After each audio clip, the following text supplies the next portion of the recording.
En effet, naissait au château de Clisson Olivier, cinquième du nom.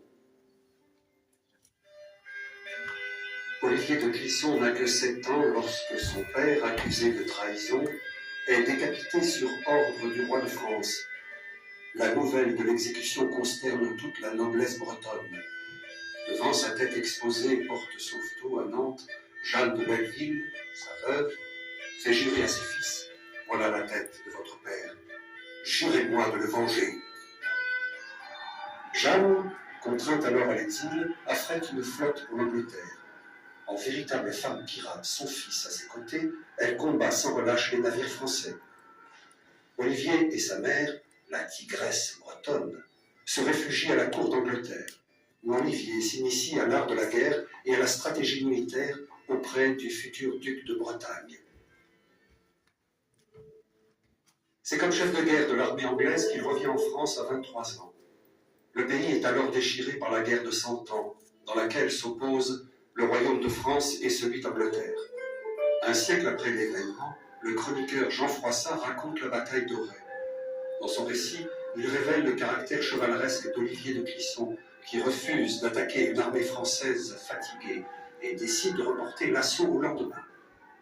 Mais il raconte aussi la cruauté du même homme, qui n'hésite pas à poursuivre les fuyards et à les massacrer sans pitié. La bataille s'était conclue par la défaite cuisante de l'armée française et par l'emprisonnement de Bertrand du Guesclin. Olivier espère, en récompense, obtenir de nouvelles terres, mais le duc de Bretagne en décide autrement. La rupture est implacable. Si je suis Olivier sans terre, vous ne serez pas duc sans guerre. Charles V, roi de France, voit là l'opportunité de donner à son armée un vaillant capitaine. Et le serment de Pontorson, passé entre du Guesclin, devenu connétable de France, et Olivier de Clisson, affirme solennellement sa prise de commandement à la tête des troupes françaises. Charles, par la grâce du roi de France, avons par mûre délibération fait, créer et ordonner notre cher cousin le sire de Clisson, connétable de France, pour entendre au fait de la guerre dont il est le chef après nous.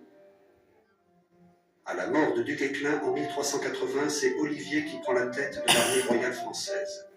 Ce titre de connétable en fait le deuxième personnage du pays après le roi. Sur le front des batailles, Olivier de Clisson conduit l'armée du roi avec fougue. À chaque fois, il montre ses qualités de stratège militaire, comme à la victoire de Rosebecque dans les Flandres.